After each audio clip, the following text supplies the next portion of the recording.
찬송하시겠습니다. 찬송가 379장입니다. 찬송가 379장. 내 갈 길 멀고 밤은 깊은데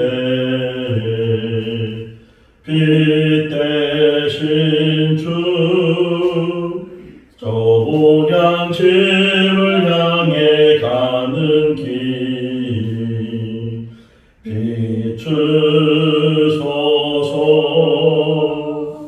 내 가는 길 다 알지 못하나 한 걸음씩 늘 인도하소서. 이전에 방탕하게 지낼 때에 교만하여 맘대로 고집하던 이 죄인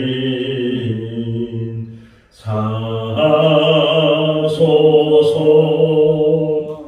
내 지은 죄 다 기억 마시고 주 뜻대로 늘 주장하소서. 이전에 나를 인도하신 주 장대에도 내 앞에 험산 줄령 만날 때에 도우소서. 밤 지나고 저 밝은 아침에 기쁨으로 내 주를 만나리.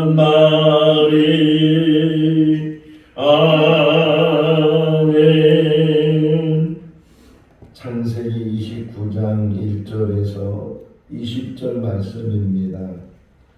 창세기 29장 1절에서 20절 말씀.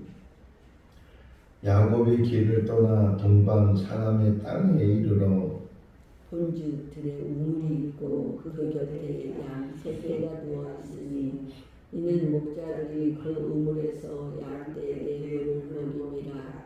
큰 돌로 우물 아귀를 덮었다가 모든 떼가 모이면 그들이 우물 아귀에서 돌을 옮기고 그 양떼에게 물을 먹이고는 우물 아귀 그 자리에 다시 그 돌을 덮더라. 야곱이 그들에게 이르되 내 형제여 어디서 왔느냐. 그들이 이르되 하란에서 왔노라. 야곱이 그들에게 이르되 너희가 나홀의 손자 라반을 아느냐. 그들이 이르되 아노라. 야곱이 그들에게 이르되 그가 평안하냐. 이르되 평안하니라. 그의 딸 라헬이 지금 양을 몰고 오느니라.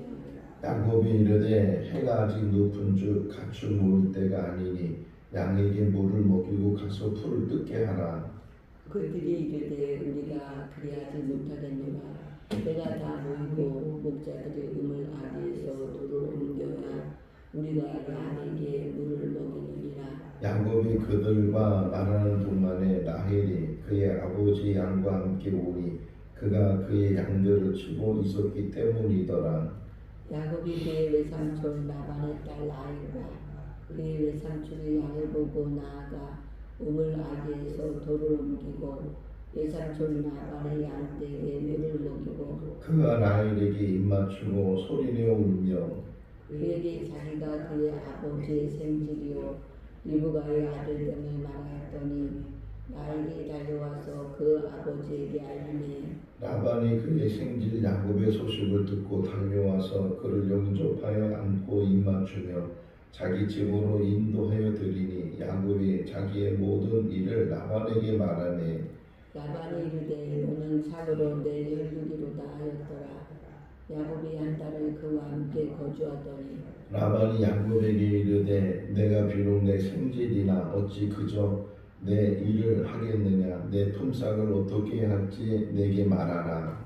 라반에게 두 딸이 있으니 언니의 이름은 레아요 아우의 이름은 라헬이라. 레아는 시력이 약하고 라헬은 곱고 아리따우니 야곱이 라헬을 더 사랑함으로 대답하되 내가 외삼촌의 작은 딸 라헬을 위하여 외삼촌에게 7년을 섬기리이다. 라반이 이르되 그를 내게 주는 것이 타인에게 주는 것보다 나으니 나와 함께 있으라. 야곱이 라헬을 위하여 7년 동안 라반을 섬겼으나 그를 사랑하는 까닭에 7년을 며칠같이 여겼더라. 아멘. 할렐루야. 아멘. 이삭이 자기 큰아들에게 이제 장자의 축복을 하려고 했는데 에서가 그 축복을 받는 것이 아니고 야곱이 그 형 에서가 받는 축복을 받게 되고 이 일로 인해서 형 에서가 야곱을 죽이려 하고 또 그래서 야곱은 형을 피해서 이제 어머니의 고향 하란으로 가게 되는 그런 이야기를 우리가 보고 있습니다.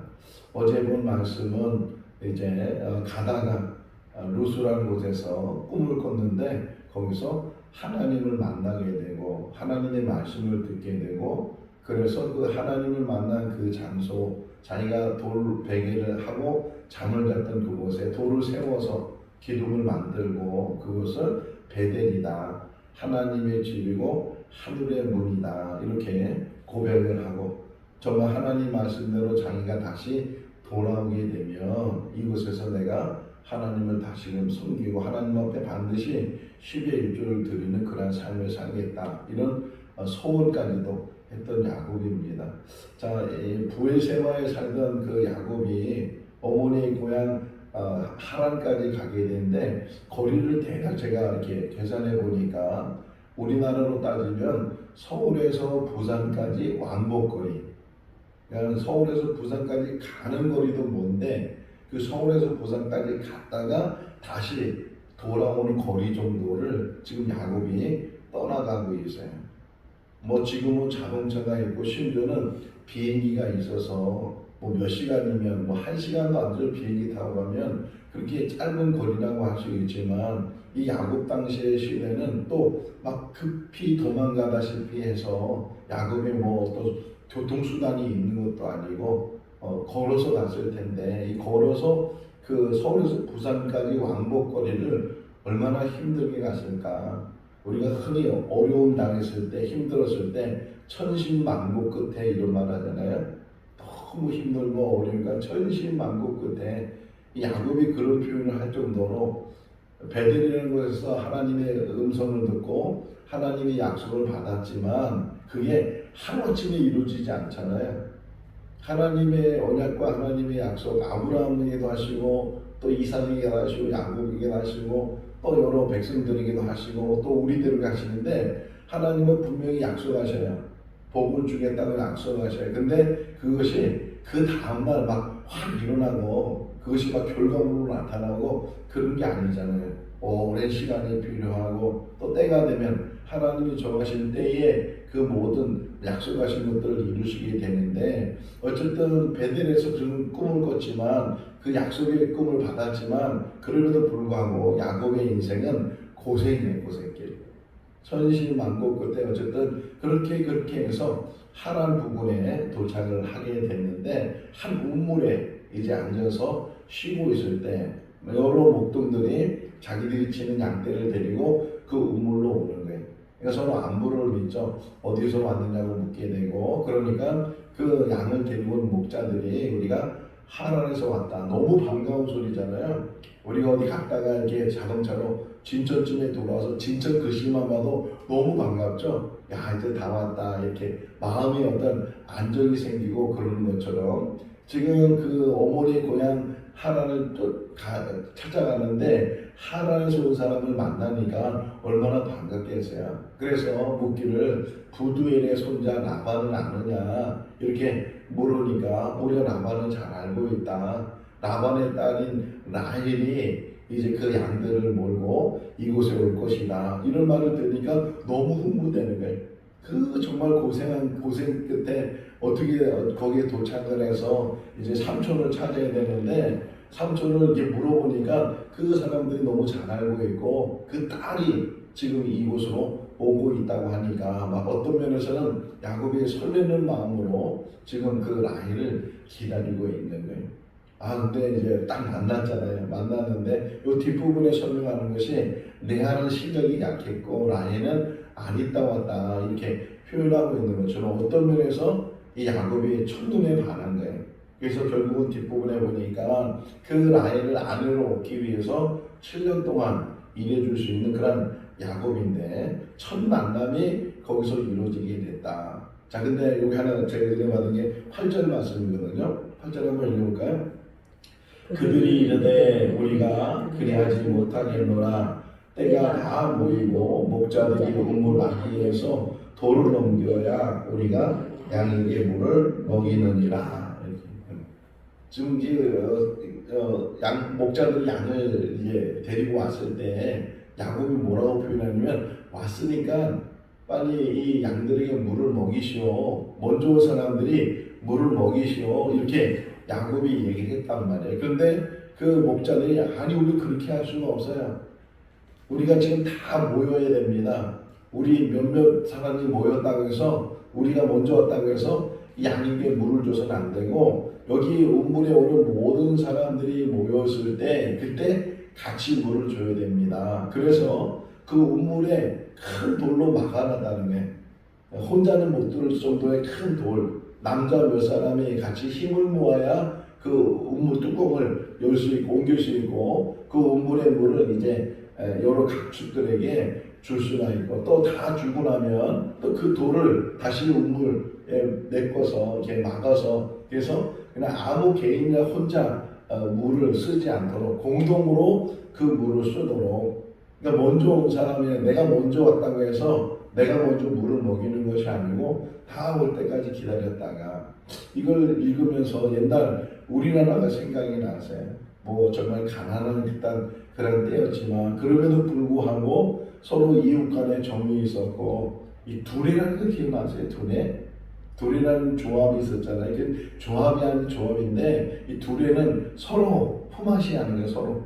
서로 이게 모내기 할 때 서로 뭐 심어주고 또 뭐 김 낼 때도 같이 김을 내주고 그러면서 서로 힘을 모아서 그냥 혼자 할 수 없는 일들이지만 동네 사람들이 같이 마음을 하나 돼서 서로 간의 그 모든 일들을 해가는 것처럼 지금 여기서도 지금 8절 말씀이 그런 내용인 것 같아요. 여기 하란에 있는 양치는 사람들이 이러다 보면 싸우게 되잖아요. 먼저 온 사람들이 뇌물이라고 이렇게 싸우다 보면 거기 다툼이 생기고 또 불화가 생기고 그러니까 아예 우리가 이렇게 큰 돌로 메꿔 놓고 그리고 다 모이면 이 돌을 옮겼다가 다 물을 주고 또 돌을 메꿔 놓으면 우리가 언제든지 공동으로 같이 양을 키울 수 있고 짐승을 키울 수 있으니까 그런 어떤 서로 간의 협조, 협약 이런 것들이 이제 이루어져서 같이 물을 사용하는 그런 모습이 참 훌륭하다.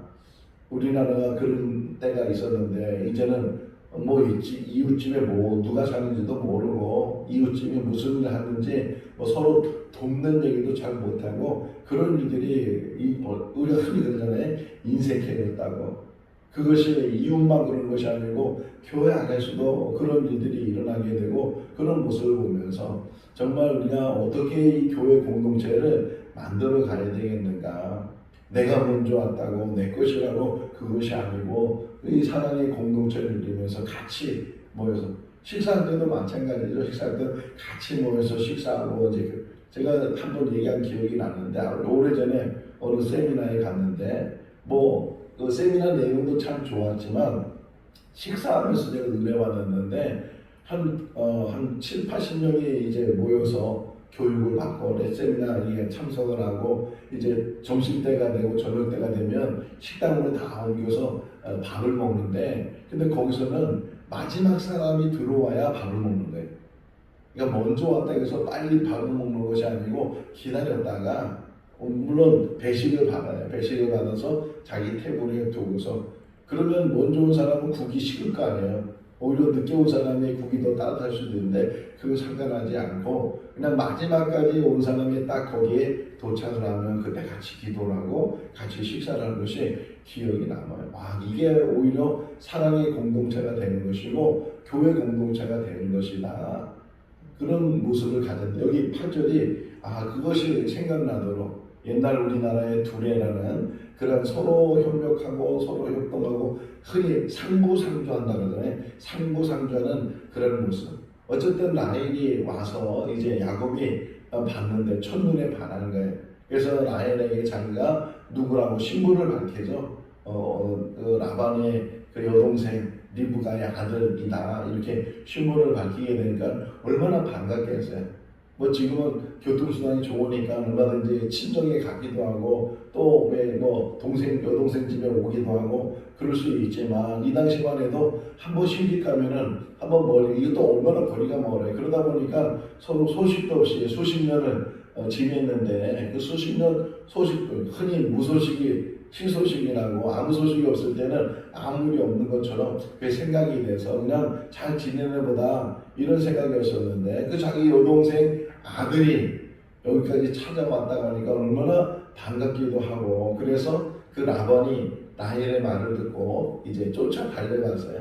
가보니까 정말 야곱이라는 그런 젊은 청년이 있는데 얘기를 들어보니까 자기 여동생 리브가의 아들이었어요. 너무 반갑게 맞이하고 그러면서 여기 보면 14절 말씀 뒷부분에 보게 되면 한 달을 같이 이루하게 됐다. 근데 야곱은 어떤 면에서는 뭐 남자다움이 뭐 이렇게 있는 것도 아니고 형에서는 남자다움이고 뭐 사랑을 즐기고 뭐 이런 거지만 야곱은 조용한 사람이고 집안에 있는 사람이고 그런 사람이니까 뭐 일을 잘하거나 뭐 그러지는 않았을 텐데 그럼에도 불구하고 이제 외삼촌 집에 갔으니까 뭐 집에서야 일을 해도 되고 안 해도 되고 또 일하는 사람들이 많이 있으니까 일을 안 했을 텐데 여기는 지금 어떻게 보면 계기잖아요. 뭐 친척이지만 개개 모습으로 갔으니까 거기 가서 한 달 동안 그냥 무의도식 먹고 일도 안 하고 그런 삶이 아니었고 어쨌든 일손이 돼서 옛날에 자녀를 많이 낳는 이유가 두 가지더라고요.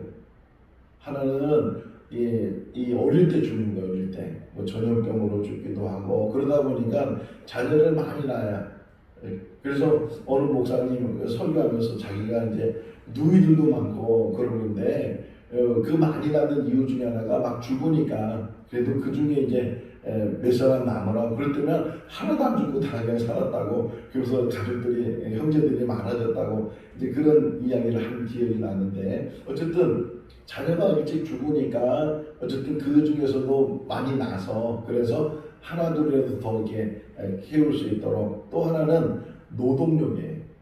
자녀가 많은 집은 어디서 뭐 품을 얻어오는 것이 아니고 그 자녀가 곧 노동력이 되니까 자녀를 많이 낳게 되는 거예요. 여기서도 지금 이제 그 야곱이 라반의 집에 가서 한 달을 머물면서 또 어쨌든 라반의 일을 도와주고 라헬이 또 레아가 양을 칠 정도였으니까 이 일손이 부족하잖아요. 그런 일을 도와주고 이렇게 한 달을 지내면서 어떤 면에서는 라반이 마음에 들기도 했어요. 그래서 15절 말씀에 보면 네가 어떻게 그냥 생질이라고 그냥 품삯도 안 받고 일을 할 수 있겠느냐. 품삯을 정해서 내가 그 품삯을 너한테 주면서 네가 내 일을 도와주면 나도 좋고 너도 좋고 그러니까 네가 품삯을 정하면 좋겠다 이렇게 얘기를 했어요. 그랬더니만 야곱이 그 삼촌 라반의 말을 들은 다음에 하는 얘기가 그렇다면 당신의 딸 라헬을 저희 아내로 주십시오. 당신의 딸 라헬을 저희 아내로 주시면 제가 그 대신에 그 7년 동안 삼촌을 위해서 일을 할 수 있습니다. 일을 하겠습니다. 이렇게 얘기를 했어요. 그러니까 어떻게 보면 결혼 진창금이에요. 결혼 진창금이 자기한테 없으니까 대신에 노동력으로 일을 돌봐주면서 그 일로 인해서 그 라반의 딸 라헬을 아내로 얻고자 이렇게 생각을 했어요. 근데 여기 설명이 뭐냐면 라헬만 있는 것이 아니고 그 언니 레아도 있었다. 근데 이 야곱이 레아보다는 라헬을 더 좋아하고 사랑했다 이렇게 표현되어 있어요. 그러니까 이 라반이 하는 얘기가 한번 여기 어디를 보시냐면 19절 한번 읽어볼까요? 라반이 이르되 그를 내게 주는 것이 타인에게 주는 것보다 나으니 나와 함께 있으라. 여기 표현이 준다는 거예요. 준다는 거. 꼭 물건을 여기서 저기로 주는 것처럼. 어떤 면에서는 이 여자들을 이렇게 사람 취급을 안 하고 인격적으로 대우하는 것이 아니고 물물 교환하는 것처럼, 그러니까 야곱이 7년 동안 일하는 대가로 그 대가의 품삯이, 그러니까 품삯이 이 라헬을 주는 것. 내가 다른 사람에게 주는 것보다는 그래도 너에게, 우리 집안에게 주는 것이 더 낫겠다, 이런 말을 하는 거예요. 그러니까 어쨌든 그것이 같이 이제 약속이 돼서, 그래서 야곱이 라반의 집에서 7년 동안 일을 하는데 그 목적은 라헬과 결혼하는 거. 그래서 20절 읽어볼까요? 야곱이 라헬을 위하여 7년 동안 라반을 섬겼으나 그를 사랑하는 까닭에 7년을 며칠같이 여겼더라. 7년은 긴 세월이잖아요. 1년도 긴데 그 1년이 7번 이제 돌아가야 그래 7년이 되는데, 그럼에도 불구하고 라헬을 사랑하니까 그 7년을 며칠 정도로 여기게 됐다. 이 말씀에서 사랑의 위대함, 얼마 전에 며칠 전에 어느 젊은 청년하고 대화를 나누면서 그 청년 이야기는 요지가 이거예요.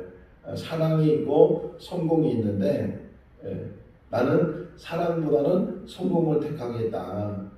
물론 사랑도 필요하고 때가 되면 결혼도 하고 그러지만 혹이나 결혼하지 못한다 할지라도 이 사랑보다는 성공을 택하겠다. 뭐 그런 논리의 이야기를 들으면서 지금 젊은 사람들이 가지고 있는 생각이 뭔가 하는 것들을 우리가 알게 되는데, 물론 성공하는 것, 잘 되는 것, 좋은 대학에 가고 좋은 직장을 얻고 그러면서 이제 많은 부를 누리고 그런 것도 정말 필요하고 중요하지만, 그러나 그것보다 더 중요한 것은 사랑이에요. 사랑.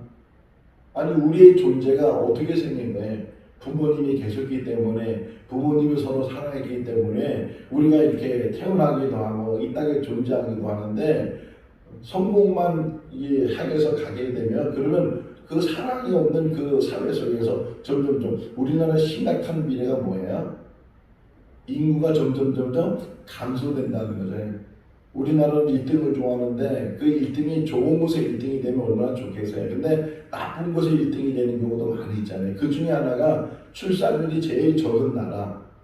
아니 이 세계에 얼마나 많은 나라들이 있어요. 200개 이상의 나라들이 있는데 그 200개 이상의 나라 중에서 1등 되는 게 뭐냐면 저출산이에요.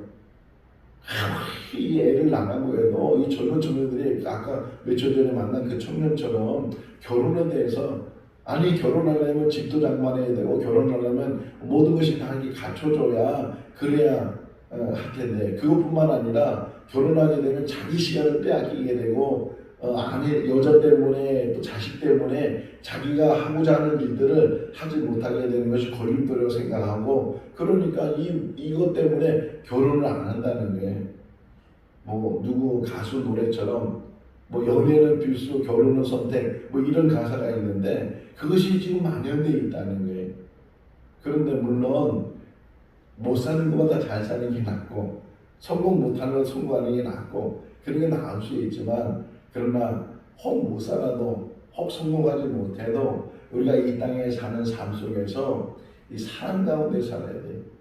남녀 간의 아름다운 사랑도 사랑 가운데 살아야 되고, 하나님과 우리의 관계 속에서도 사랑 가운데 그 모든 것이 이루어져요. 성도와 성도의 관계 속에서도 주 안에서 사랑 가운데 그 모든 것들이 이루어져야 돼요. 톨스토이의 그 작품 속에서 제목이 사람은 무엇으로 사는가, 이런 책이 있어요.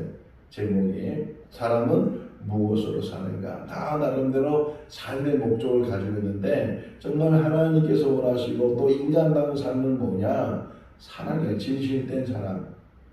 부부간의 진실된 사랑, 부모와 자녀 간의 진실된 사랑, 형제들 간에, 성도들 간에, 또는 직장 동료들 간에, 이웃들 간에 진실된 사랑 가운데, 근데 점점 이 강박해지고 점점 연애 세대가 악해지고 그러다 보니까 그 사랑이, 디모데후서에 보게 되면 마지막 때 일어날 일 중에서 가장 강조한 게 뭐냐면 사랑이 식어진다는 거예요. 마지막 때가 되면 사랑이 식어지게 될 것이다. 심지어는 형제 가운데도 그렇고 부모와 자식 가운데도 그렇고 이 사랑이 다 식어진다는 거예요. 지금 교회가 왜 존재해야 되겠어요? 하나님의 사랑이 다시금 회복되고, 이 하나님의 사랑을 통해서 성도들 간의 사랑이 회복되고, 가정의 사랑이 회복되고, 이 국가의 사랑이 회복되고, 이 사랑이 없어지니까 전쟁이 일어나게 되고, 이 다툼이 일어나게 되고, 이런 분열들이 다 어디서 일어나는 거예요? 사랑이 없으니까. 20절 말씀을 다시 보면 정말 사랑하니까 7년을 일해도 며칠 일하는 것처럼 생각이 됐다는 게, 왜? 사랑하니까. 아무리 힘든 일 해도 힘들다고 생각이 안 나. 왜? 사랑하니까. 우리가 하나님을 이렇게 사랑하면 이 땅에 산 날 동안 하나님의 일이 아무리 힘들다고 해도 그것은 며칠처럼 생각해요. 어제 우리 성도들 가운데 교회 주변에 풀을 뽑았어요. 이 무더운 여름 날씨에 그 쭈그려 앉아서 그 풀을 뽑는, 뭐 시간이 많아서 그런 것도 아니고 정말 어려운 가운데서도 그런 모습을 보면서 왜 풀을 뽑았어요? 그 노동 대가를 받는 거예요? 일당을 받았어요? 풀 하루 종일 뽑으면은 뭐 10만 원 주겠습니다. 뭐 그런 약속을 받고 풀을 뽑아요. 아무 일당도 없고 누가 시킨 것도 아니고, 그럼에도 불구하고 사랑하는 마음으로 하나님을 사랑하고 교회를 사랑하고, 그래서 주변을 정돈하고 정리하고, 이런 것들이 다 사랑의 회복이라는 거예요. 내가 노동해서 힘들지만 뭐 지금 뭐 파스를 다 붙이고 뭐 어디가 쑤시나 그러고 그렇게 지금 하고 있지만, 그럼에도 불구하고 그렇게 하는 일들은 다 사랑 안에서 실천하는 거거든요. 20절 말씀 우리 마음에 잘 새겨질 수 있기를 바랍니다. 정말 사랑하면 아무리 7년이라 할지라도, 심지어는 70년이라 할지라도 그게 며칠처럼 느껴지게 되고, 하나님의 일은 그런 마음을 가지고 해야 된다는 거예요. 자꾸만 인간적인 생각과 인간적인 마음을 갖게 되면 자꾸만 누가 나를 알아줘야 되고, 나를 칭찬해줘야 되고, 나를 인정받아야 되고, 이러다 보면 그게 막 힘든 일이 되는 거예요. 그게 골림돌이 되는 거예요. 같이 하나님을 사랑하면서 누가 뭘 하든 그 사랑 안에서 주님만 바라보고 주님의 일을 감당하고 며칠처럼 여기는 그런 삶을 우리가 살게 된다면, 분명히 하나님께서 그 모든 것들을, 예수님께서 이 산상수훈에서 이 기도에 대해서 말씀하시잖아요. 구제에 대해서 말씀하시잖아요. 너희가 은밀히 구제하면 오른손이 하는 일을 왼손이 모르게 한다 할지라도 은밀히 보시는 하나님께서 보시고 갚아주신다. 너희가 기도할 때 골방에 들어가서 기도해도, 골방에는 뭐야? 자기 혼자 있는 곳이고 아무도 모르는 곳에 거기에 들어가서 기도해도 은밀히 보시는 하나님께서 그 기도를 들으시고 응답하신다는 거예요. 오직 하나님만 바라보고 하나님의 사랑 가운데 우리의 삶이 하나님 앞에서 사랑이 이루어지는, 사랑을 실천하는 그런 삶이 될 수 있기를 주님의 이름으로 축원합니다. 기도하겠습니다. 사랑이 많으신 하나님 아버지, 야곱이 부에셈을 떠나 하나님에 이르기까지 천신만고의 고생 끝에 그가 이제 어머니의 고향에 도착하게 되고, 또 어머니의 이제 가족을 또 만나게 돼서 이제 삶을 새롭게 삽니다. 하나님, 우리가 천국 가는 그날까지 이 땅에 살면서 많은 어려움이 있고 많은 고난이 있고 또 많은 시험과 역경이 있습니다. 우리는 넘어질 수밖에 없고 연약한 부분만 가지고 있지만, 오 하나님 아버지, 다시금 주님을 바라보게 하시고 주님의 사랑을 깨닫게 하여 주시옵소서. 야곱이 라헬을 사랑함으로 7년을 며칠처럼 여겼던 것처럼 우리가 하나님을 사랑함으로 그 사랑 안에서 이 땅에서 주어진 사명 감당하며 사는 우리들 되게 하여 주시옵소서. 오늘도 주 안에서 복된 하루가 되게 하여 주시기를 간절히 바라옵고 예수 그리스도 이름으로 기도하옵나이다. 아멘. 마쳤습니다. 자유롭게 기도하시기 바랍니다.